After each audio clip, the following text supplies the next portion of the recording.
तिर कसैले ध्यान दिएनन्, यो हो राम्रो भनेर ज्ञान दिएनन्।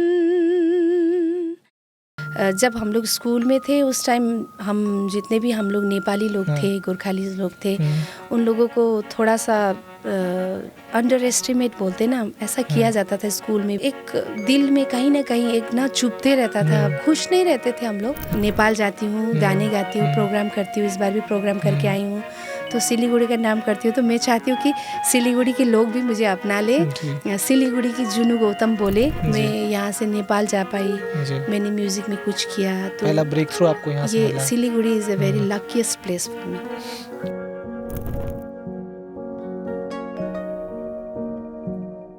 Hotel Management with AI. Join IIHM, International Institute of Hotel Management. नमस्कार, मैं हूं केवल तामंग और खबर समय के पॉडकास्ट में आप सभी का फिर से स्वागत है। आज हमारे बीच जो मेहमान उपस्थित हैं वह काफ़ी चर्चित हैं, काफ़ी लोकप्रिय हैं और नेपाली भाषा में काफ़ी लोकप्रिय हैं, खासकर मैं बताना चाहूँगा। और बात करें उनको जो फेम मिला है, अगर आप उनको पहचानेंगे तो आप उनको कैसे पहचानेंगे? वो ऐसे पहचानेंगे कि मदन पुरस्कार से सम्मानित झमक कुमारी गिमिरे की जो आत्मकथा थी उस पर आधारित जो मूवी था, फिल्म था, जो जीवन काड़ा की फूल की गायिका के रूप में आप सभी उनको पहचानेंगे। और Junu Gautam ji, the very talented, the very famous Junu Gautam ji हमारे बीच यहाँ पर मौजूद हैं। आपका बेहद बेहद स्वागत है खबर समय के स्टूडियो पर। धन्यवाद। तो जुनू जी, कैसा लग रहा है आज? अच्छा लग रहा है। अच्छा लग रहा है। आप कैसी हैं? बहुत अच्छे। और मेरे ख्याल से नेपाली भाषा में जितने भी लोग नेपाली गीत वगैरह सुनते हैं वो सभी जुनू गौतम जी को ज़रूर सुने होंगे एक ना एक बार। तो आपका जो फेमस सॉन्ग था जीवन काड़ा की फूल का, जो आपने 2 गाने गाए थे मेरे ख्याल से उस मूवी में, तो काफ़ी क्या बोलते हैं, फेमस था वो सॉन्ग। और कहीं पर भी जाते हैं आपको मेरे ख्याल से वो ज़रूर उसको गाने के लिए आपको दरख्वास्त करते होंगे। तो कैसा अनुभव था वो मूवी का, आप थोड़ा बताना चाहेंगे? वो मूवी का अनुभव कैसा बोलूँ मैं आप लोगों को।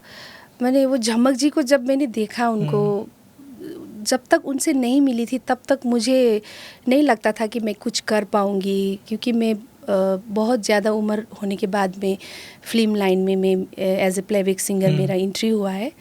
तो झमक जी से मिलने के बाद में ना मुझ में बहुत ज़्यादा कॉन्फिडेंट आया। मैंने उनका तो हाथ भी नहीं चलता है, वो बात भी नहीं कर पाती है, वो बस देख पाती है, सुन पाती है और अपने पाँव से वो लिखती है। उनको देख के मैंने इतना एनर्जी फील हुआ कि मुझे वो ऐसे हालात में तो वो खुद पढ़ लिख के आज इतना उन्होंने फेम कमाया है। तो हम लोग तो बहुत ही अच्छे हैं, हमारे हाथ अच्छे हैं, पाँव अच्छे हैं, हम बोल पाते हैं, तो हम लोग तो बहुत कुछ कर पाएंगे, हम लोग तो लाइफ में बहुत कुछ अचीव कर सकते हैं, ऐसा मुझे फील हुआ था। तो झमक जी से मिलने के बाद में एकदम से मुझ में चेंज आ गया, बोलना पड़ेगा। जी। तो कैसा अनुभव रहा उस वक्त? मेरे ख्याल से 2019 में ये रिलीज़ हुई थी मूवी। जी। और इसकी शूटिंग कब से स्टार्ट हुई थी, आपको याद होगा? 2017 से शुरू हुआ था। और एक ख़ास जानकारी भी मुझे इसमें मिली है, मैं आपके बारे में थोड़ा रिसर्च कर रहा था।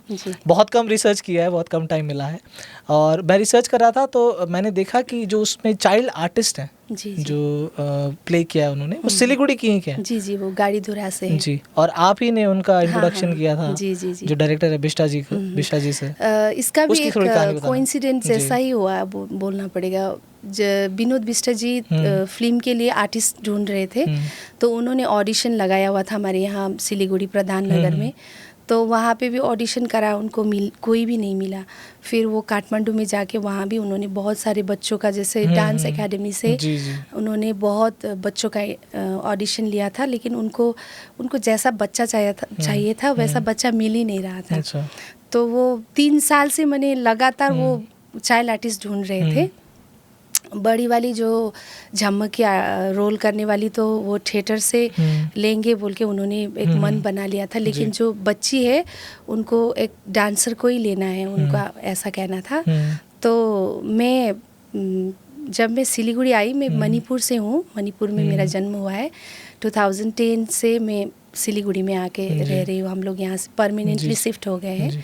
तो यहाँ आने के बाद में मैं भी म्यूज़िक में क्या करूँ, किधर जाऊँ, मैंने कुछ अपॉर्चुनिटी वगैरह जी। ढूंढ रही थी। जी। तो ऐसे घर में बैठे रहने से क्या होगा, चलो कर्मा एकेडमी नाम सुना था, तो वहाँ जाके मैं ज्वाइन कर लेती हूँ, म्यूज़िक सीखती हूँ बोल के मैं कर्मा म्यूज़िक एकेडमी में मैंने म्यूज़िक के लिए ज्वाइन कर लिया। ओके। तो वहाँ पे सरस्वती पूजा का एक छोटा सा प्रोग्राम ऑर्गेनाइज़ किया हुआ था। तो उस दिन हम लोग ने भी सब लोगों ने गाने गाए। फिर वहाँ पे अवस्था जो चाइल्ड आर्टिस्ट है हमारी, झमक अवस्था जी, थापा, छोटी झमक, हाँ, तो वो भी वहाँ पे परफॉर्म कर रही थी एज ए डांसर। तो उनका डांस देख के मुझे ना इतना अच्छा लगा, उनका जो expression, face expression, body language, तो मुझे इतना अच्छा लगा। जैसे ही उसका डांस ख़त्म हुआ, मैं बाहर निकल के मैंने विनोद भैया को फ़ोन किया, विनोद दादा आपको चाइल्ड आर्टिस्ट मिल गई है। मैंने ऐसे बोला, कहाँ मिली? वो उन्होंने मैंने मजाक की तरह हंस के उन्होंने, कहाँ मिली तुम्हें चाइल्ड आर्टिस्ट, ऐसे करके, क्योंकि उनको विश्वास ही नहीं हो रहा था। तो ऐसे हंस रहे थे। फिर यहाँ पे ऐसे ऐसे कर्मा म्यूज़िक एकेडमी में बहुत एक्साइटमेंट के साथ मैंने कहा, ऐसे ऐसे डांस किया, वाह कितना अच्छा एक्सप्रेशन देती है। फिर भैया ने भैया ठीक है, ओके ओके ठीक है, बाद में बात करेंगे, ऐसे बोल के फ़ोन रख दिया। फिर मैंने दूसरे दिन फिर विनोद भैया से बोला, आप एक बार वो बच्ची को देख लो। तो ठीक है देख लेंगे बोलते हैं, पर देखने के लिए वो जाते ही नहीं है। फिर मैंने बाय फोर्स उनको, एक बार आप मेरे लिए वो बच्ची को देख लो, ज़रूरी नहीं है कि आपको उसको सेलेक्ट करना है, बस एक बार देख लो बोल के मैंने उनको रिक्वेस्ट किया। फिर वेडनेसडे था, तारीख तो मैं भूल गई। फिर उस दिन हम लोग अवस्था को देखने के लिए गए कर्मा म्यूज़िक एकेडमी में। फिर अवस्था की मम्मी को मैंने बोला था एक छोटा सा डांस तैयार कर लेना, झमक जी का, वो कैसे खाना खाती है, कैसे पानी पीती है। काफ़ी चैलेंजिंग रोल था। हाँ, मैंने उनको एक वो गूगल के यूट्यूब से उनको लिंक भेज दिया था। तो उनकी मम्मी लोगों ने उसको तैयार करा के लेके आए थे। तो वो गाने में, वो मेरी माँ वाली गाना है ना, वो गाने में वो परफॉर्म कर रही थी, जो हिंदी गाना है मेरी माँ, तारे जी, ज़मीं पर था। हिंदी, हाँ, तारे ज़मीं में। तो वो परफॉर्म कर रही थी, ब्रश कर रही थी झमक जी की तरह। फिर वो मग से पानी पी रही थी। तो वो देखिए ना, पूरा विनोद भैया चौंक गए, सबके रोंगटे खड़े हो गए, मतलब वो जिस तरह से परफॉर्म कर रहे थे। फिर जैसे ही अवस्था मिली तो फिल्म के लिए सब माने फिर से रीस्टार्ट हो गया। बीच में एक ठप हो गया था, बंद हो गया था, आर्टिस्ट ही नहीं मिल रहा है ऐसे। फिर अवस्था मिलते ही फिर उसका लाइन अप हो गया, फिर गाने तैयार हुए, फिर अवस्था को तैयार किया। फिर ऐसे करते करते फिर मूवी में मैं भी बहुत ज़्यादा इन्वॉल्व हो गई, जहाँ अवस्था की वजह से मैं ज़्यादा इन्वॉल्व हो गई मूवी में। फिर ऐसे करके मूवी कंप्लीट। मूवी की शूटिंग में भी मैंने सुना काफ़ी अड़चनें आई थी, अर्थक्वेक भी हुआ था बीच में, 2015 के आसपास अर्थक्वेक हुआ था, उस वक्त भी शूटिंग वगैरह रुक गई थी। शूटिंग भी रुक गई। फिर उसके बाद में फिल्म रिलीज़ के टाइम में भी कोरोना आ गया ना, तो उसके वजह से भी फिल्म में बहुत सारे दिक्कतें फेस किया हुआ है मूवी जब लाने के लिए ना, बाहर लाने के लिए। फिर हम लोगों ने 2017 में गाना लॉन्च किया था, अभी मूवी रिलीज़ करने के लिए। फिर कोरोना आ गया, तो गाना तो लॉन्च हो गया, मूवी लॉन्च ही नहीं हो पाया, ऐसा हुआ था। बहुत कुछ हुआ था। चलिए, परिश्रम का फल अच्छा ही होता है, कहते हैं मेहनत करते जाओ, फल की चिंता मत करो, ये हमने सुना है काफ़ी लोगों से, बड़े बूढ़े कहते आए हैं। उसका फल तो मिल ही चुका है आपको, जहाँ पर भी जो भी मुझे तो बहुत है आपको अच्छा फल मिला है जी। ये झमक जी के साथ जुड़ के, और मुझे क्या लगता है ना, झमक जी का जो पहला क था, जो मैले क लेख्न जाने, मेरो प्रयास सफल भयो, उनके साथ साथ मेरा भी प्रयास सफल हुआ है ना। मैं भी नेपाली म्यूजिक इंडस्ट्री में मेरा भी पहला क ही है, बोलना पड़ेगा जी। तो मेरे ख्याल से कहीं पर भी आपको जाते हैं, आपको वही बोलते होंगे जी। कहीं भी जाती हूँ तो सब लोग मुझे रिक्वेस्ट करते हैं कि आप प्लीज़ आप क लिखने जाने गीत गाइएगा। तो मैं हमेशा मंच में जाती हूँ तो उसी गाने से मैं मंच का स्टार्ट करती हूँ। जी, आपकी शुरुआत भी नेपाली म्यूज़िक इंडस्ट्री में उसी से हुई थी? जी, मेरा पहले 2009 में मेरा गारो, त्रिपुरा का गारो भाषा, वो गाना मूवी के लिए रिकॉर्डिंग हुआ था। तो उस टाइम का जो मूवी है वो यूट्यूब में नहीं है अभी, मैं आप लोगों को प्रूफ भी नहीं दे सकती हूँ।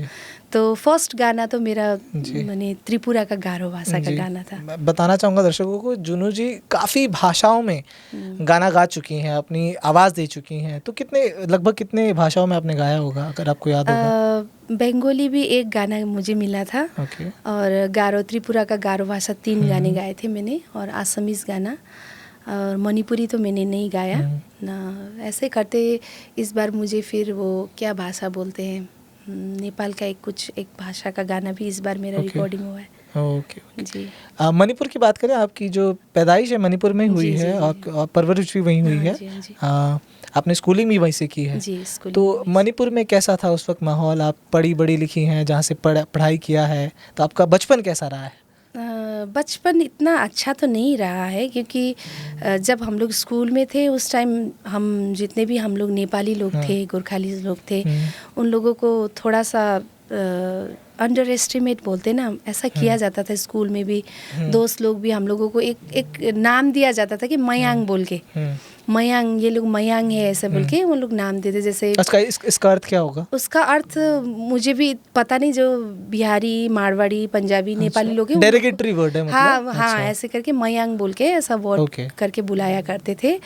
तो एक दिल में कहीं ना कहीं एक ना चुभते रहता था, खुश नहीं रहते थे हम लोग।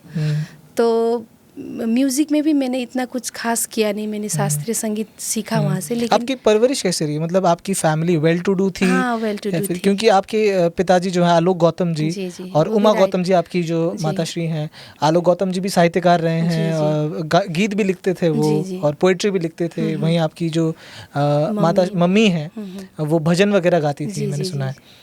तो थोड़ा साहित्यिक और म्यूजिकल फैमिली बोलना पड़ेगा। हाँ, तो बचपन से प्लेबैक में कोई आया नहीं, मैं ही आई हूँ हमारे खानदान में, पूरे ओह। खानदान में ही मैं पहली हूँ म्यूजिक में। तो सब लोग गाते हैं, अच्छा गाते हैं, म्यूजिक में भी अच्छे हैं, लिखने में भी अच्छे, पढ़ने में सब आप अच्छे। लिखती भी हैं? जी मैं लिखती भी हूँ। आपका इंस्टाग्राम पोस्ट देखा है मैंने, एक दो शायरी आप मैं लिखते हैं। कविता वगैरह जी। लिखती हूँ। तो अभी थोड़ा लिखने का मुझे थोड़ा मन करता है तो जी, लिखती हूँ। जी। तो नेपाली मैंने पढ़ा नहीं है तो बहुत मुश्किल से लिखती हूँ। अच्छा, नेपाली। मणिपुर में वापस आते हैं, आपको हाँ जी, हाँ वो डेरिगेटरी वर्ड देते थे, तो आपका कैसा रहा? वही तो वो अच्छा नहीं रहा। फिर हमारे टाइम में क्या था, उस टाइम जो उग्रवादी लोगों का बहुत ज़्यादा वो था, चल खेल चलता था। तो हम लोगों को हिंदी गाने गाने के लिए मना किया जाता था, Okay. नेपाली गाने गाने के लिए मना किया ये जाता अभी भी था। होता है वहाँ पर? अभी नहीं होता है, अभी तो नेपाली हिंदी सब चलता है। अच्छा। लेकिन उस टाइम जब हम लोग स्कूलिंग कर रहे थे उस टाइम में नेपाली गाने, हिंदी गाने स्कूल में भी हम लोग स्टेज में भी नहीं गा पाते ये थे। कौन से वर्ष की बात होगी?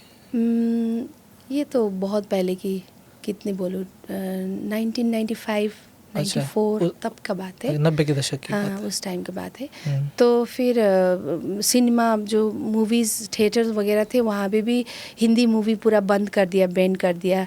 फिर स्कूल में भी हम लोग जो ड्रेस पहनते, स्कूल का जो स्कर्ट पहनते, वो भी बंद करा दिया गया। हम लोगों को इतने लंबे लंबे वो फनेक बोलते हैं, मणिपुरी का जो कल्चर का ड्रेस होता है, वो ड्रेस पहन के स्कूल जाना पड़ता था। बहुत ज़्यादा रेस्ट्रिक्शन का लाइफ था हमारा उस टाइम में। हम गाने भी छुप के सुनते थे। गाने का मन करता है पर हम नहीं गा पाते थे, अपने कमरे में गुनगुनाएंगे, बस यही चलता था। तो उसी टाइम में एक ईगो होता है ना, मुझे एक ईगो था कि हमें अपने भाषा का गाना गाने नहीं मिलता है, हमें हिंदी गाने गाने नहीं मिलते। लता जी के गाने कितने सुनते थे हम लोग छुप छुप के, हमको वो गाने नहीं मिलता। फिर मणिपुरी गाना किस लिए गाना है? तो उस तरीका का एक ईगो मुझ में था, तो मैंने कभी ट्राई भी नहीं किया। अगर मैं ट्राई करती मणिपुरी गाने में तो शायद मुझे उस टाइम भी कुछ मैं कर पाती, पर मैंने किया नहीं, ट्राई नहीं किया मैंने। मणिपुर से कब आई आप? मैंने मणिपुरी गाना नहीं अच्छा, गाया। मणिपुर से आप फिर सिलीगुड़ी गई? हाँ जी, मैं मणिपुर से आसाम गई। आसाम गई। मेरे हस्बैंड आर्मी में अच्छा, है। शादी होने के बाद हाँ, आपकी शादी, गुजरात मेरी से? शादी बहुत छोटी उम्र में हुई है ना। मुझे कितने साल की थी आप? मैं 16-17 साल की थी ऐसे। लव मैरिज या अरेंज मैरिज? लव मैरिज हुआ लव था। मैरिज हुआ था। इसीलिए तो इतनी छोटी उम्र में। फिर उसकी वजह कितने से साल तक चला ये जो लव आपका रिलेशनशिप होगा अगर? अभी वो तो क्या बताए, पर शादी एकदम छोटी उम्र में हो गई। तो फिर उसके बाद नहीं, लव मैरिज था, कितने साल तक चला अगर मैं पूछना चाहूँगा रिलेशनशिप आपका अपने हस्बैंड के साथ शादी से पहले? शादी से पहले तो वो क्या, वो बचपना का लव कितना नहीं, आपकी चलेगा। फैमिली भी देख रही होगी मेरे ख्याल से, वो भी जानना चाहेंगे। वही तो, वो तो कितना चलेगा, बस लव चलते चलते तो शादी हो गया। 16 साल की लड़की को कितना साल अच्छा। रिलेशन में रहेगी। अभी उसी टाइम ही जी। शुरू ही हुआ था कि फिर शादी हो गई। जी। फिर शादी के बाद बच्चे हो गए जी, 3 बच्चे हैं आपके? 3 बच्चे जी। हैं, बच्चे हो गए, बच्चे की परवरिश, फिर पति का सर्विस भी वैसा था, उनको सुबह ब्रेकफास्ट बनाओ खिलाओ। मैं कुछ सालों तक मैं अपने बच्चों और अपने फैमिली को उनकी देखभाल में ही मैंने अपना पूरा लाइफ मैंने उन लोगों के लिए ही मैंने छोड़ दिया। मैंने म्यूज़िक भी छोड़ दिया, सब कुछ छोड़ दिया। ये आपके करियर के स्टार्टिंग से पहले की बात है या उसके बाद की बात है? करियर से स्टार्टिंग से पहले की पहले बात, की बात क्योंकि है। तब तक तो मैंने कुछ किया नहीं था जी। म्यूज़िक में, बस ऐसे स्कूल जी। में कुछ फंक्शन वगैरह में गाते थे, जी। ऐसे थे।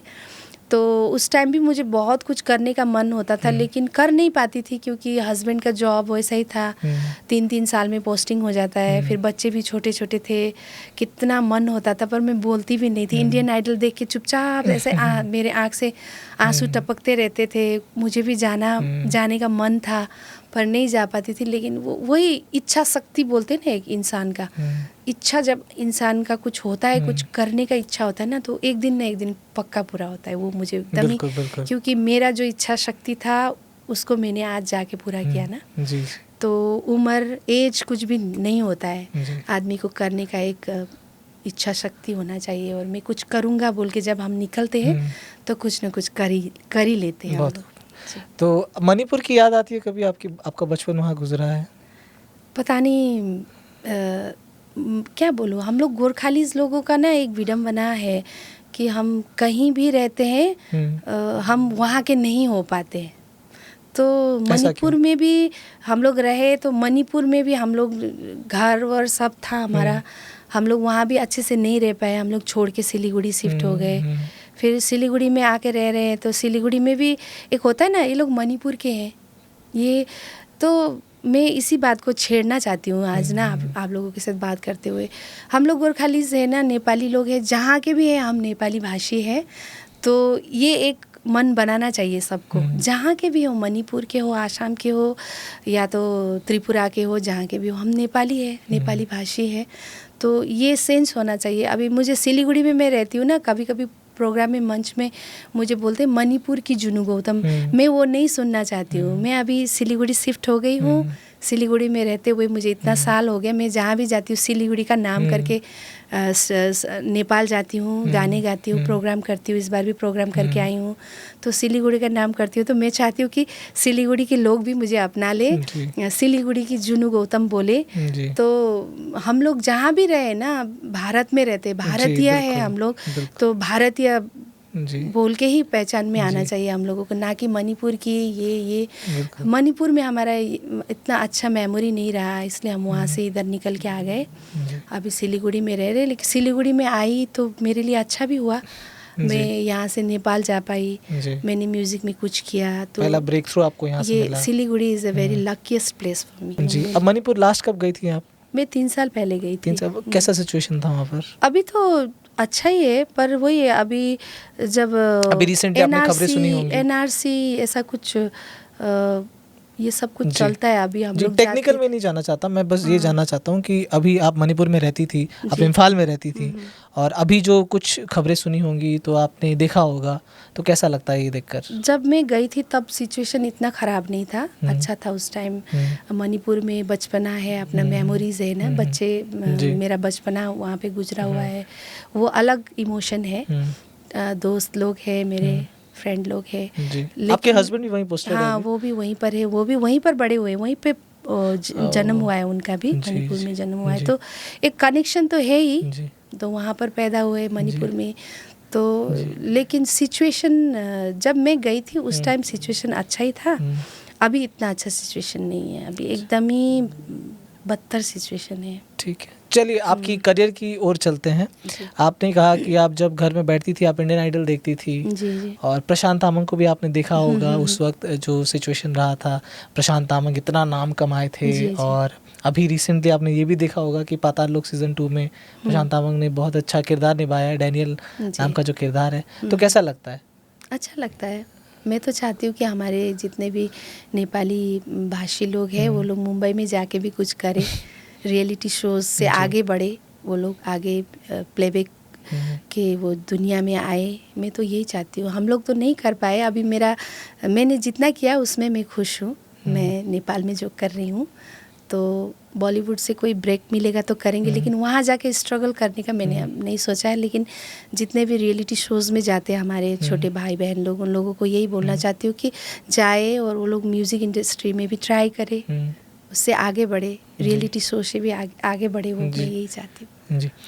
कभी आपने बॉलीवुड के लिए गाया है या फिर हिंदी भाषा में गाया? मैंने हिंदी भाषा का गीत तो गाया हुआ है, जैसे नेशनल ड्रामा स्कूल का एक प्ले एक्ट था, वो ड्रामा का नाम तो मैं भूल गई अभी फ़िलहाल, मेरे पास सर्टिफिकेट भी पड़ा हुआ है घर में, तो उसका गाना मैंने। कभी मन करता है कि बॉलीवुड के लिए भी गाना चाहिए? मन तो करता है, क्यों नहीं करता है मन। तो एक हम लोग तो क्या है, हमारा मन तो चिड़िया की तरह है, पंख लगेगा तो कहाँ कहाँ उड़ के पहुँच जाए ना।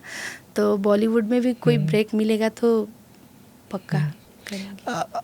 नेपाली जो म्यूज़िक इंडस्ट्री आपने उसको बहुत करीब से देखा है, तो आपको लगता है वहाँ के जो आर्टिस्ट हैं उनको रिकॉग्निशन जो उनको मिलना चाहिए वो मिलता है? नेपाली आर्टिस्ट इंडियन या जी, इंडियन की बात करें अगर आप इंडियन हैं, आप नेपाल में जाके काठमांडू में जाके रिकॉर्डिंग वगैरह करती हैं, मिलता है। तो आपको रिकॉग्निशन मिलता है? रिकॉग्निशन एक्चुअली मैं बोलना चाहती हूँ कि रिकॉग्निशन तो मैं नेपाल में जाके कर रही हूँ इसलिए मुझे मिल रहा है, यहीं पे करती तो मैं बस इतने में सीमित रहती है कि नहीं। तो नेपाल में जाके कर रही हूँ तो मुझे आज देश विदेश से सब लोग पहचानते हैं, मेरे गाने सुनते हैं, मुझे मैसेजेस भेजते हैं, तो वहाँ जाके करने से ही हम लोग फैलते हैं, मुझे ऐसा लगता है। जी। और आपका करियर जो रहा है, आपने इतना बड़ा अच्छा ब्रेक थ्रू लिया, जीवन काढ़ा की फूल से आपको ब्रेक थ्रू मिला, उसके बाद का जो अभी का जो करियर रहा है उसको आप कैसे देखते हैं? कितना संतुष्ट हैं आप उससे? संतुष्ट तो कभी होते नहीं हम लोग क्योंकि और करना है, और गिव मी मोर होता है ना, ये तो होते ही रहता है। तो वही है, अब जीवन काढ़ा के बाद भी मुझे 1-2 मूवी और ब्रेक मिले थे मुझे, जैसे सोच सूर्यास्त था, सोच सूर्यास्त में मैंने सत्य स्वरूप के साथ गाना गाया था, तो उसके बाद एल्बम्स वगैरह में गाई। तो अभी रिसेंटली नए मूवीज़ के लिए भी मेरा बात हो चुका है, तो अभी और मूवीज़ में भी मेरे गाने आप लोग को सुनने को मिलेगा। तो वही है, जैसे आपने कहा कि मन है कहीं पर भी उड़ जाएगा। हाँ, उड़ जाता है मन। तो कभी ऐसा लगा कि इससे और ऊंची उड़ान थी मेरी, कभी ऐसा फीलिंग आया? हाँ, ऐसा फीलिंग आता है, थोड़े आगे थोड़े पहले मैं कुछ करती तो अभी तक बहुत कुछ अचीवमेंट कर पाती, ये चीज़ तो मुझे खटकते रहता है। हाँ, क्योंकि मैंने थोड़े लेट से मैंने शुरू किया था सब कुछ, करियर अपना जो म्यूज़िक करियर है, तो ये तो खटकते रहता है, थोड़ा और पहले करती तो और कुछ हो पाता, ये सब तो होता है। और इसमें अपना जो आपके जो हस्बैंड हैं जो पोस्टिंग होते रहते हैं, उसको कितना आप ये इसमें मानते हैं कि मेरे ख्याल से करियर में इसका प्रभाव पड़ा होगा? हाँ, उस टाइम बहुत करियर में प्रभाव पड़ा। जैसे मैं आसाम में उनका पोस्टिंग था, तो आसाम में जब मैं जो फैमिली वेलफेयर प्रोग्राम होता है, जो आसाम राइफल के फैमिली वेलफेयर में जो कमांडेंट की, ब्रिगेडियर की मिसेस वगैरह प्रोग्राम वगैरह ऑर्गेनाइज करती है वहाँ पे, तो म्यूज़िकल प्रोग्राम होता है, डांस ड्रामा वगैरह, तो वो सब में मैं पार्टिसिपेंट हमेशा रहती थी, अव्वल नंबर पे होती थी मैं, गाने में हो डांस में हो, तो सब लोग मुझे बहुत पहचानते थे। तो मैंने ये वो मेरे नाम से पति को पहचाना जाता था कि वो बटर लाइन में भी ना मैं इतनी मैंने वो थी, एक्टिव थी। तो वहाँ करते करते फिर बाहर की दुनिया में भी थोड़ा म्यूज़िक में, जैसे बैंड वगैरह में आसामीज़ गाने वाले, मैंने बहुत सारे आसामीज़ गाने स्टेज में परफॉर्म किया। आसाम में कुछ कर रही थी तो वहाँ से फट पोस्टिंग हो गया, फिर वहाँ छोड़ दिया मैंने, ऐसे करियर मेरी ठप हो गया। आपको खराब लगा उस वक्त? हाँ, खराब लगा। फिर वहाँ से मैं शिलोंग शिफ्ट हो गई। फिर शिलोंग में जाने के बाद भी फिर मैंने फिर से रीस्टार्ट किया अपने को, तो वहाँ भी रीस्टार्ट करते करते मुझे ये त्रिपुरा का गाना मिला। मुझे वो बैंड के लोगों ने मुझे रिकॉग्नाइज़ किया, बहुत अच्छा गाती है। फिर उन लोगों के थ्रू से मुझे 1-2 करके लोगों के साथ जान पहचान बढ़ते गया। फिर मुझे त्रिपुरा का गारो भाषा मिला, तो फिर 3 गाने गाए मैंने।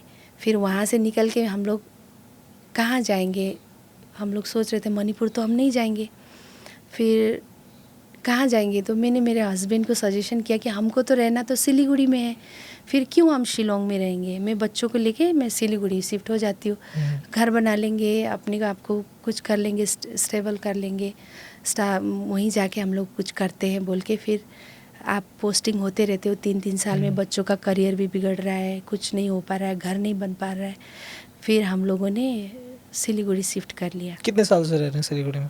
2010 से। 2010 से रह रहे हैं यहाँ आके। फिर अकेले वो मुझे शिफ्ट करके, उनका तो छुट्टी पूरा हो गया, चले गए। फिर इतना स्ट्रगल था ना लाइफ में, क्योंकि 16 इयर्स की उम्र से मैंने, जब से शादी करके मैं उनके साथ थी, कभी उन्होंने मुझे कुछ भी काम करने नहीं दिया। मैं खाली घर के अंदर के काम ही में व्यस्त रहती थी, बाहर का जितना भी वो खुद करते थे।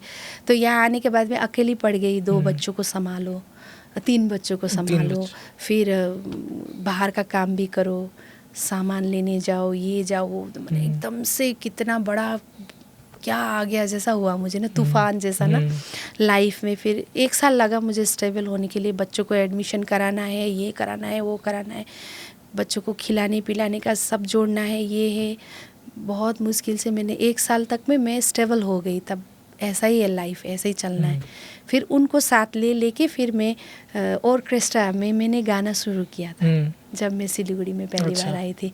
लेकिन मुझे वो ऑर्केस्ट्रा में गाना मुझे पसंद नहीं आया, मैंने थोड़ा सा करने के बाद छोड़ दिया। फिर मैं कर्मा म्यूज़िक एकेडमी ज्वाइन कर लिया। मैं फिर कर्मा सर सिटी सेंटर में प्रोग्राम वगैरह करते थे, एनुअल फंक्शन, तो वहाँ पे गाती थी। गाते गाते लोगों ने रिकॉग्नाइज़ किया। फिर प्रोग्राम वगैरह होते थे, ये रेडियो मिस्टी ने प्रोग्राम किया, उन लोगों ने मुझे पे करके वहाँ पे प्रोग्राम कराया। फिर ऐसे स्टेप बाय स्टेप मुझे पॉपुलैरिटी भी मिलती गई और मैं जो चाहती थी वो भी मिलती गया। आपने जितना मुझे बताया अपने जीवन के बारे में, उससे मैं एक बात समझा हूँ, आप जहाँ भी गई हैं आपने हिम्मत नहीं हारी है और आपने हर बार 0 पे आकर फिर से शुरुआत की है। तो मेरे ख्याल से आपने 3-4 बार अपने लाइफ में फिर से 0 से स्टार्ट किया है और अभी यहाँ पहुँची हैं। तो काफ़ी काबिले तारीफ़ है। मतलब मेरे ख्याल से जो जितने भी लोग देख रहे हैं, मेरे ख्याल से जो युवा देख रहे हैं खासकर, उनको ये ज़रूर सीखना चाहिए जुनू जी से कि कहीं पर भी कुछ भी हो, अड़चने तो आएंगी लाइफ में, कहीं ना कहीं आपको पॉज मिलेगा, कहीं पर फुल स्टॉप भी मिलेगा, लेकिन रुकना नहीं है, थकना नहीं है, चलते रहना है। वाह।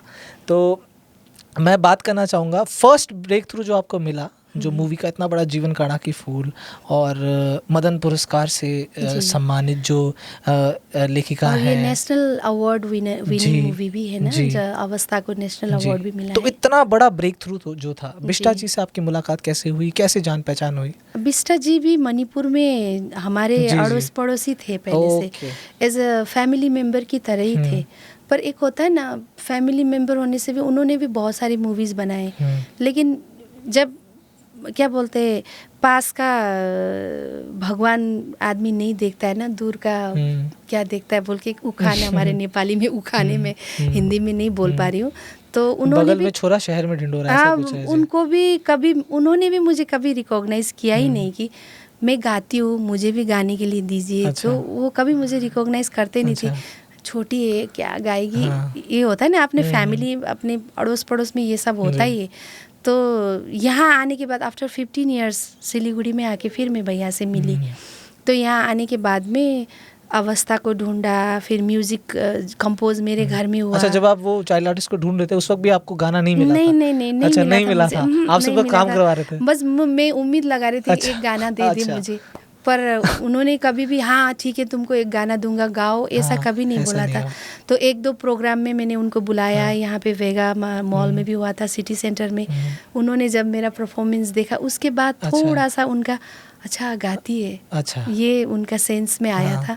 फिर उसके बाद उन्होंने म्यूजिक कंपोजर को, उनके दोस्त को, उन्होंने अपने दोस्तों को किसी को नहीं छोड़ा। उस टाइम जो उनके स्ट्रगल के टाइम में दोस्त लोग थे, उन्हीं को लेके आए वो म्यूज़िक कंपोज कराने के लिए। जब उन्होंने मणिपुर में नॉर्थ ईस्ट में पहला मूवी था संग्राम प्रेम प्रतीक्षा, उन्होंने बनाया था। तो वो जो दोस्त लोग थे उन्हीं लोगों को लेके आए और उन्हीं लोगों से कंपोज कराया था। तो मेरे घर में रख के उन्होंने, मेरे घर में हारमोनियम था, तो कंपोज़र को सुबह लेके आ जाते थे और मेरे पास छोड़ के चले जाते थे। तो वो कंपोज करते थे। मैं तो दिन भर कंपोज़र के साथ बैठती थी। वो जो कंपोज करते मैं पूरा नोट कर सीखती जाती थी। तो गाना सारा 3-4 गाने वहाँ पे कंपोज हुए थे, तो मैंने चारों गाने मैंने सुन के सीख लिया था। फिर विनोद भैया ने बोला ठीक है जुनू, तुम ऐसा करो, तुमने गाना भी सीख लिया है, तुम डमी तैयार कर दो मोबाइल में रिकॉर्ड करके। डमी के बारे में थोड़ा जानकारी देना चाहेंगे जी दर्शकों को, डमी क्या होता है? डमी माने जब हम लोग म्यूज़िक अरेंज करने के लिए लेके जाते हैं तो एक गाना तैयार करना पड़ता है, एक बीट में करके गाना को तैयार करके हम लोग अरेंज के लिए लेके जाते हैं। तो वो तैयार करने के लिए उन्होंने मुझे बोला था। तो मैंने चारों गाने मोबाइल में रिहर्सल बोलना चाहेंगे। रिहर्सल करने के बाद में गाना जब हम लोग रिहर्सल कर लेते हैं, उसके बाद में एक मेंटोनम या तो तबला वबला करके या तो हारमोनियम करके एक बीट में वो गाने को हम लोग स्केल एक पकड़ के रिकॉर्डिंग स्टूडियो में भेजते हैं हम इस लोग। वक्त भी आपका नाम फिक्स नहीं था? नो फिर उसके बाद मैंने चारों गाने गाए। फिर मैं वो कंपोज़र से पूछ रही थी, भैया मुझे गाने देंगे, एक गाना तो देंगे ना, ऐसे करके पूछ रही थी। पता नहीं ऐसे बोलते हैं, प्लीज़ आप बोलिए ना विनोद भैया को मुझे एक गाना गाने के लिए देने के लिए, ऐसे ना मैं ऐसे बोल रही थी। चिंता मत करो ना, हो जाएगा ऐसे बोल रहे थे। पर मुझे कौन सा गाना मिलेगा ये भी मुझे पता नहीं था। फिर मैंने डमी जैसे मोबाइल में रिकॉर्ड करके भेजा था। रात को जाके मोबाइल में रिकॉर्ड किया था। विनोद भैया ने हेडफोन लगा के जब गाना सुना तो उनको इतना अच्छा लगा कि अच्छा। कॉल एक न जाने गाना, तो वो रात भर जितने टाइम तक वो सोए नहीं थे तब तक रिपीट सुन रहे थे। बोला सुबह ब्रश कर रहे थे तब भी सुन रहे थे, खाना खा रहे थे तब भी सुन रहे थे। तो उन्होंने तभी मन बना लिया कि ये गाना तो मैं जुनू से ही गवाऊंगा। थोड़ा गुनगुनाना चाहेंगे? वो गाना काफी फेमस है ये गाना इसके लिए जानी जाती हैं जुनू जी। तो मैं अंतरा से गुनगुनाऊंगी थोड़ा सा। हाँ। मतिर कसैले ध्यान दिएनन्, यो हो राम्रो भनेर ज्ञान दिएनन्, म हाँसेको अरूलाई मनै परेन, मरमाएको अर्थ कसैले बुझेन, आज मन कुडिएर मिलो भयो, आँखाबाट सुसलाल बग्यो, मैले का लेख्न जाने, मैले का लेख्न जाने, मेरो प्रयास सफल भयो, हो हो हो हो हो हो, ला ला ला ला ला ला ला, ऐसा था। वाह वाह वाह, बहुत ही प्यारा मतलब गाना था। अभी भी वो जो आवाज़ में जो खनक है, जो मिठास है, अभी भी मौजूद है। और मेरे ख्याल से ये गाना जहाँ पर भी बजता है कहीं पर भी, तो सुनने वालों की आंखों में हल्का सा आंसू तो आता ही है। मैंने पहली बार धनकुटा में, जब हम लोग धनकुटा में एक प्रोग्राम था, झमक जी का कुछ उनको सम्मान किया जा रहा था, तो वहाँ पे मैंने पहली बार झमक जी का गाना तैयार हुआ है, तो यहाँ पे गायिका भी आई हुई है, तो हम लोग गाना सुनना चाहते हैं बोल के उन लोगों ने अचानक से मुझे उनके सामने गाया आपने? मंच पे बुला लिया। तो विदाउट ट्रैक मैंने ऐसे ही गाया था। वाह। तो जब मैंने गाना गाया तो जो उद्घोषिका थी वो एकदम ही बोल ही नहीं पाई, एकदम माइक में वाह करके रोने लग गई। तो रो के उन्होंने बोला कि ये गाना सुन के मुझे एकदम पूरा उनका दृश्य नज़र आ गया, उन्होंने कैसे कॉ लिखा, कैसे वो तड़पी होंगी, कैसे उन्होंने खुशहाली मनाई होगी, का मुझे सारा चीज़ नज़र आ गया। जुनू आज तुमने मुझे रुला दिया, ऐसे बोल के उन्होंने पहली बार वो रोई थी। और जो मंच में जितने लोग देख रहे थे वहाँ से भी कई लोग रो रहे थे। झमक की मम्मी रो रही थी, उनकी बहन रो रही थी, ऐसे करके। फिर दूसरे प्रोग्राम में भी ऐसे हम, जैसे हमारा फिल्म का जो फर्स्ट क्लिप था जब हमने शूट किया था, उस टाइम भी विनोद भैया ने गाना गाने के लिए वहाँ पे लोग रोए तो भैया गाओ फिर वहाँ भी गाए, वहाँ भी एक दो लोग रोने लग गए। फिर काठमांडू में जब हम लोगों ने ऑडियो रिलीज़ किया था, केपी ओली सर वहाँ पे मौजूद थे, उनके हाथ से ही हम लोगों ने ऑडियो रिलीज़ किया था। तो वहाँ पे भी जितने भी पॉलिटिशियन लोग थे और केपी ओली सर की मिसेस थी, एकदम रो रही थी पूरी तरह से, पूरा अपने आंचल से आंसू पोंछ के उन्होंने पूरा गाना सुना था। तो रोना धोना चलते रहता है गाने में। एक आर्टिस्ट के लिए इससे बड़ी बात क्या हो सकती है कि उसके जो उसने काम किया उस काम को इतना सराहा जा रहा है, लोग उससे कुछ महसूस कर पा रहे हैं, इससे बड़ी बात क्या हो सकती है। आपका एक वीडियो मैंने देखा था और काफ़ी ये चर्चित भी रहा था, ये वॉइस ऑफ नेपाल में जो आपने ऑडिशन दिया था, जी, उसके बारे में थोड़ा जानकारी देना चाहेंगे? वॉइस ऑफ नेपाल में तो मैं जाना तो नहीं चाहती थी रियलिटी शो में, पर उस टाइम वॉइस ऑफ नेपाल का पहला राउंड चल रहा था, फर्स्ट वन। तो उन लोगों ने उस टाइम उन लोगों को कॉन्टेस्टेंट भी इतने मिल नहीं रहे थे, ढूंढ ढूंढ के ले जा रहे थे। अच्छा। तो उन लोगों से किसी से पता चला कि जुनू गौतम ऐसे इंडिया से आके यहाँ पे स्ट्रगल कर रही। मैं उस टाइम स्ट्रगल ही कर रही थी म्यूज़िक में। तो फिर भी मैंने 50-60 गाने गा चुकी थी मैं, नेपाली गाने उस वक्त जब आप गई थी ऑडिशन हाँ, देने? जब अच्छा। गई थी। जीवन काड़ा के फूल का गाना भी रिलीज हो चुका था। फिर उसके बाद में ऑडिशन में गई तो डे 1 जो ऑडिशन था उसी दिन मेरा भी पड़ा, मेरा ऑडिशन था। तो उन लोगों का सेटअप कुछ भी रेडी नहीं था। तो हम लोग सुबह का 6:30 बजे से वहाँ पे जाके बैठे थे। रात के 9:30 बजे हम लोग को स्टेज में बुलाया गया गाने के लिए। एकदम से थकी हारी, पानी भी नहीं पिया है, खाना भी नहीं खाया है। लोग एक्सक्यूजेस तो नहीं लेना चाहिए, पर मैं मेंटली नहीं कर पाई कुछ भी, फिजिकली भी मेंटली भी। तो मैं 100% नहीं दे पाई उस टाइम में, यही बोलना चाहूँगी। मैं ये नहीं बोलूँगी कि मैंने बहुत अच्छा गाया था और मुझे आउट कर दिया गया। मैं अपना 100% नहीं दे पाई। फिर मैं ब्लाइंड ऑडिशन से आउट हो गई। फिर उसके बाद भी होता है ना, आउट हो गई, अभी मुझे कौन गाना देगा। ये थोड़ा सा लोगों के दिमाग में तो हो गया, जुनू नहीं गा पाती। ऐसा भी हुआ होगा कितने लोगों को, अच्छा नहीं है ये, ऐसे बातें भी हुए होंगे। लेकिन मैंने वही फिर जीरो से बोलते ना, हमेशा जीरो से शुरू करना पड़ता है, वही है लाइफ। ये सवाल मैंने इसलिए रखा है क्योंकि ये जो किस्सा है वो तो काफ़ी मेरे ख्याल से फेमस है, आपसे सब यही पूछते हैं इस बारे में। मैं इसलिए पूछा क्योंकि आपकी जो पहला गाना था जो अभी आपने सुनाया, वो रिलीज होने के बाद आप ऑडिशन में गई थी। फिर मैं ये ऑडिशन में आउट होने के बाद में हमारा फिल्म का प्रमोशन वही द वॉइस ऑफ नेपाल में हुआ था। तो मैंने वहाँ जाके फिर से परफॉर्म किया, मैंने अपने आप को प्रूव किया।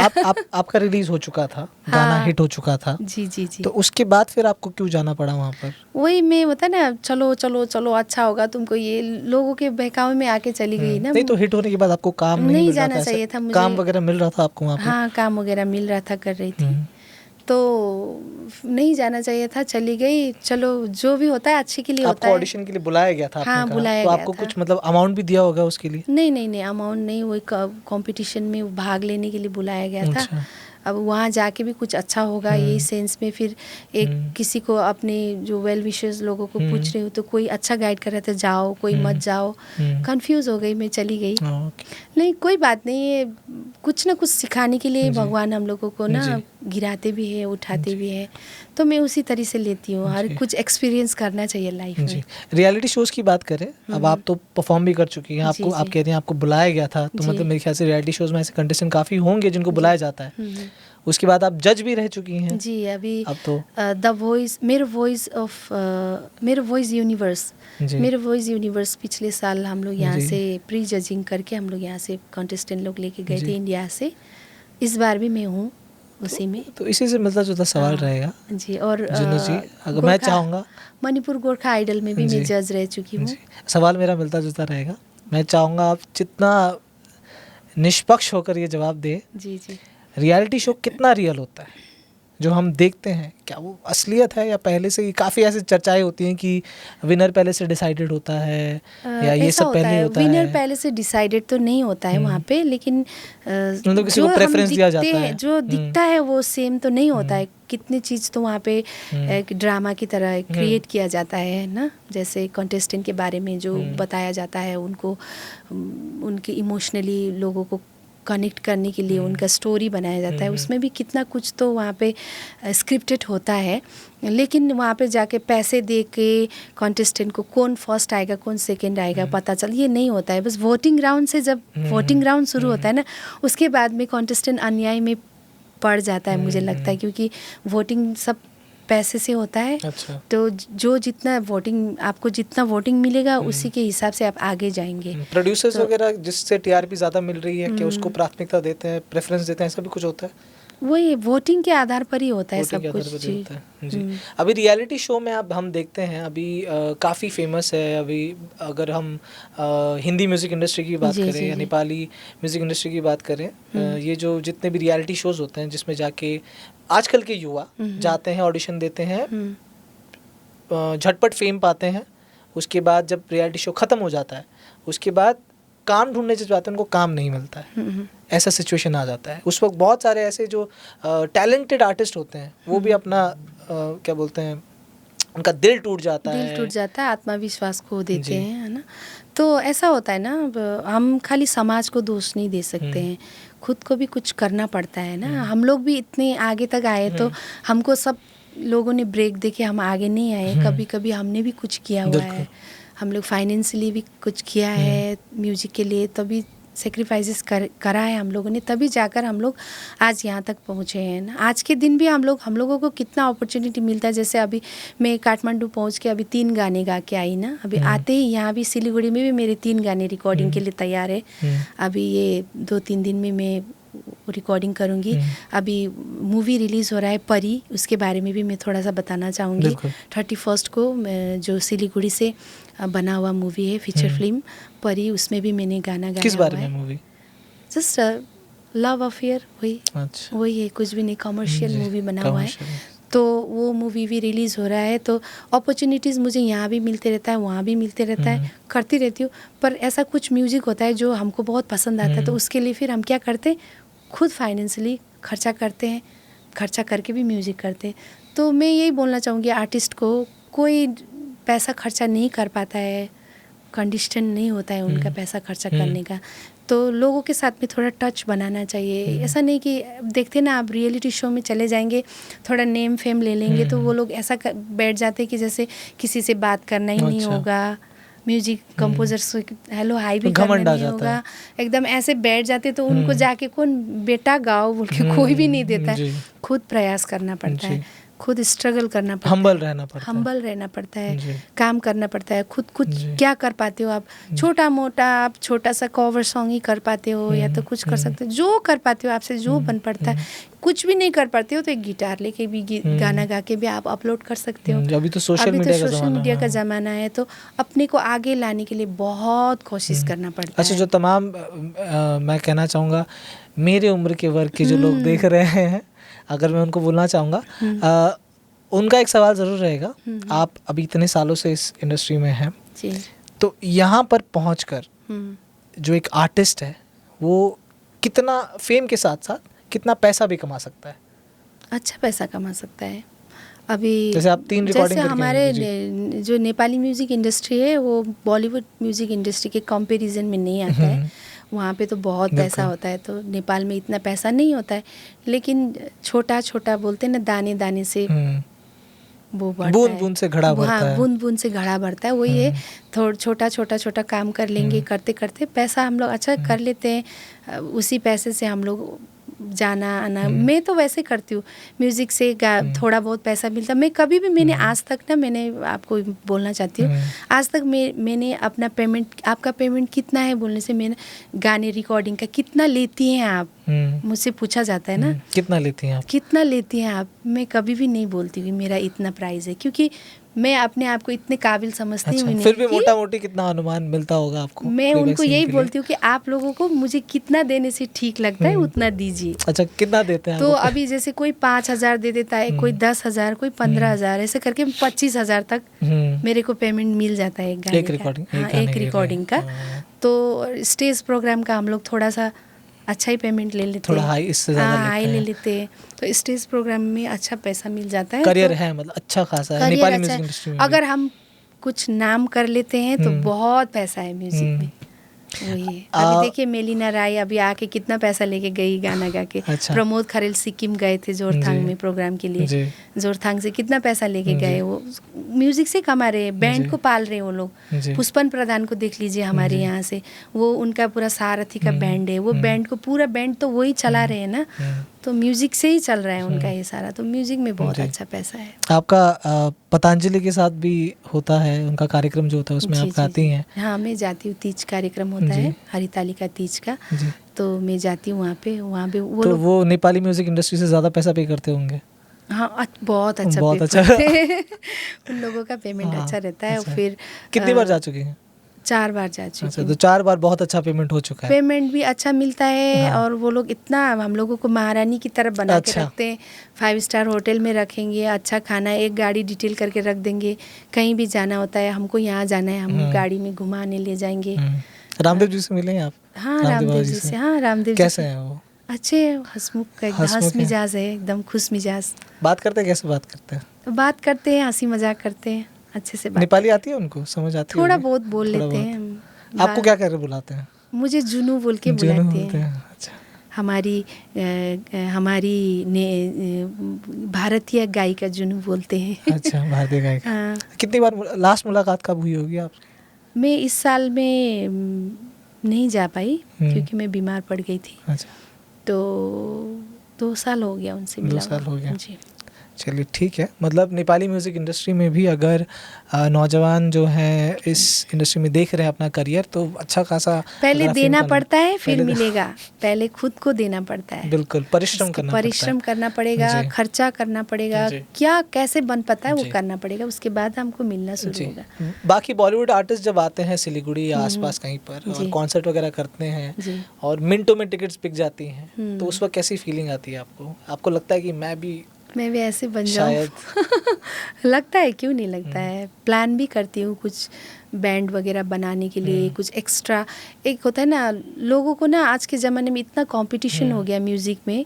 हमारे नेपाली म्यूज़िक में भी बहुत ज़्यादा कंपटीशन है। खाली गाना, सुरीला गाने से नहीं चलता है, अपने आप को ग्रूम करना पड़ता है, पर्सनैलिटी वाइज ग्रूम करना पड़ता है, सिंगिंग वाइज।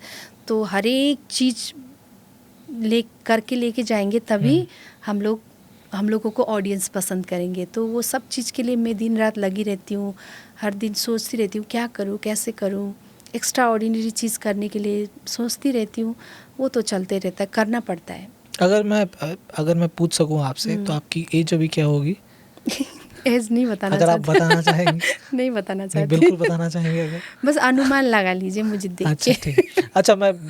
अच्छा, मैं ये पूछ लेता हूँ, मेरा सवाल इसलिए ये था कि अभी के जो बढ़ते हुए आर्टिस्ट हैं म्यूज़िक इंडस्ट्री में, नेपाली म्यूज़िक इंडस्ट्री की बात करें, तो उनको आप कैसे देखते हैं? वो क्या सही काम कर रहे हैं या अभी पूरा ही ट्रेंड चेंज हो चुका है, पहले जैसा था वैसा बिल्कुल नहीं रहा है, या फिर अच्छे के लिए हो रहा है? क्या सोच रखते हैं कैसा इसमें? मतलब समझ में नहीं मैं आया। कह रहा हूँ, जैसे आप काफ़ी सालों से इस म्यूज़िक इंडस्ट्री में हैं, उस वक्त जॉनरा अलग था म्यूज़िक का, जी जी। फोक सॉन्ग्स वगैरह ज़्यादा होते थे। अभी जॉनरा बिल्कुल चेंज हो गया है। जी। तो अभी के जो आर्टिस्ट हैं उनको सुनती हैं आप? हाँ, मैं सबको सुनती हूँ। आप सुनती हैं? कौन पसंद है सबसे ज़्यादा आपको? मुझे तो आजकल तो मैं सुजान चापागाई, उनका भी बहुत सुनती हूँ। और बहुत सारे, अब एक है ना राय, क्या उनका नाम मैं भूल गई, उनको भी मैं सुनती रहती हूँ। मैं सबको सुनती हूँ। तो कैसा लग रहा है अभी म्यूजिक इंडस्ट्री? फीमेल सब सुनती सही हाथों में है, अच्छी दिशा में जा रहा है नेपाली एक है म्यूजिक ना, इंडस्ट्री? ऑडियंस का चॉइस भी होता है ना, वो कौन सी दिशा में जा रहा है ये नहीं होता है। ऑडियंस को क्या पसंद आ रहा है ये ज़्यादा निर्भर करता है। ऑडियंस को क्या, वो जैसा कर रहे हैं, वो ऑडियंस पसंद कर रहे तो वो अच्छा ही है। मेरा मानना ये है। तो जो फोक म्यूज़िक है वो तो लाइफ टाइम के लिए, वो कभी भी पुराना नहीं होता है, वो हमेशा ही चलते रहता है। कुछ नए चीज़ आते रहते हैं, वो अगर ऑडियंस पसंद कर रहे हैं तो सब ठीक ही है। जी। तो हमारे पॉडकास्ट के आखिरी दौर में हम पहुंच चुके हैं। जी। आखिरी में आपसे पूछना चाहूँगा, आपका करियर इतना बड़ा रहा है, आपको लोग जानते हैं, फेम भी मिला है, आप अच्छा कमा भी रही हैं म्यूज़िक इंडस्ट्री से, करियर को कितना रेटिंग देंगे आप? कैसा रहा आपका करियर? क्या कुछ कमी रह गई, कुछ और हो सकता था?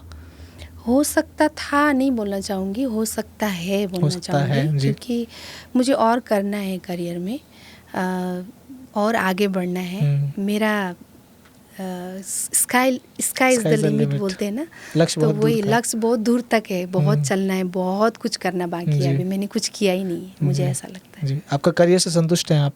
हाँ, संतुष्ट है, कर रही हूँ, और करना है बस। वो भूख है, लेकिन भूख की है, आगे करना है, आगे और बढ़ना है जी। तो लेकिन पीछे मुड़ के देखती हूँ जी, और आगे देखती हूँ तो बहुत आगे आ गई, ये एहसास होता है मुझे। जी। आखिरी में जो तमाम दर्शक देख रहे हैं और उभरते हुए सितारे जो हैं आपको देख रहे होंगे, जो आगे कुछ करना चाहेंगे, आपसे प्रेरणा लेते होंगे, उनको कुछ कहना चाहेंगे आप? वही कहना चाहती हूँ, जितने भी म्यूज़िक फील्ड में हैं बहुत ही हम्बल रहें, प्यारे रहें, सबके साथ डाउन टू अर्थ रहें। अपने अग्रज लोग हैं, जो अपने सीनियर्स लोग हैं, उन लोगों को रेस्पेक्ट करें, उन लोगों के आगे पीछे थोड़ा घुमा करें, क्योंकि जो सीनियर्स लोग हैं ना, उन लोगों के पास बहुत भंडार पड़ा हुआ है, हम लोग को बहुत कुछ सीखना मिलता है। मैं अभी भी जो हमारे सीनियर्स लोग हैं, म्यूजिशियन लोग हैं, उन लोगों से मिलती हूँ, उन लोगों के साथ बैठती हूँ। कभी कभी हम लोग बैठ के तबला वबला हारमोनियम के साथ बैठते हैं। बैठना बहुत ज़रूरी है। जितना लोगों के साथ मिलेंगे, म्यूजिशियन लोगों के साथ मिलेंगे, बैठेंगे, बातें करेंगे, कुछ ना कुछ सीखने को मिलेगा, मुझे यही लगता है। तो जितना हो सकता है बाहर निकलिए आप लोग, अंदर मत रहिए, अंडरग्राउंड मत रहिए, आप लोग बाहर निकलिए, सब लोगों के साथ मिलिए, अपने सीनियर्स लोगों के साथ टाइम स्पेंड करिए, म्यूज़िक के बारे में डिस्कस करिए, कुछ ना कुछ सीखने को पक्का मिलता है। कुछ ना कुछ करिए, ऐसे बैठे मत रहिए, पढ़े मत रहिए, यही बोलना चाहती हूँ। जी, पढ़े मत रहिए, कुछ करिए, ये कहना चाहती हैं जुनू गौतम जी। और बेहद ही खास बातचीत हुई आपके साथ जुनू जी। और एक चीज़ जो हमने सीखी है, और मेरे ख्याल से मेरे दर्शकों ने भी सीखी है, हमारे खबर समय के दर्शकों ने, कि कहीं पर भी कुछ होता है अच्छे के लिए, शून्य से होता है, शून्य से आपको स्टार्ट करना पड़े, आपको रुकना नहीं है। और अभी एक काफ़ी चर्चित मूवी थी बॉलीवुड की, विक्रांत मसी की मूवी थी, जिसमें उन्होंने एक शब्द कहा था रीस्टार्ट। आपने अगर मूवी देखी होगी तो मेरे ख्याल से जुनू गौतम जी पर ये जो शब्द है पूरा एकदम सटीक बैठता है, क्योंकि इन्होंने कहीं पर भी हार नहीं मानी, शून्य पर भी पहुंची, लेकिन उसके बाद भी उन्होंने रीस्टार्ट किया, फिर अपने पैरों पर खड़ी हुई, और फिर अभी तक उन्होंने जो नाम कमाया है उसी जुनून, उसी लक्ष्य और उसी भूख से कमाया है। तो जो तमाम युवा पीढ़ी भी है जो देख रही है, या फिर जो भी किसी भी वर्ग के लोग हैं जो इनसे कुछ भी सीखते हैं, मेरे ख्याल से ये चीज़ ज़रूर सीखनी चाहिए जुनू गौतम जी की, जो इनकी कहानी है इससे, कि कहीं पर भी रुकना नहीं है, कहीं पर भी रुके भी तो आपको रीस्टार्ट करना है। तो बेहद बेहद शुक्रिया जुनू गौतम जी। बेहद ही मैं कह सकता हूँ बहुत ही अच्छा सा एक कॉन्वर्सेशन हुआ, हमने सभी चीज़ों के बारे में आपसे जाना, मुझे भी और बहुत अच्छा लगा। जी, आपके बचपन से लेकर आपके बड़े तक की सारी कहानी हमने जानी है। मेरे ख्याल से दर्शकों को भी काफ़ी पसंद आया होगा ये। और ऐसे ही खबर समय पॉडकास्ट को आप प्यार देते रहिए, और हमें भी प्यार देते रहिए, और देखते रहिए खबर समय, हर समय खबर समय। धन्यवाद।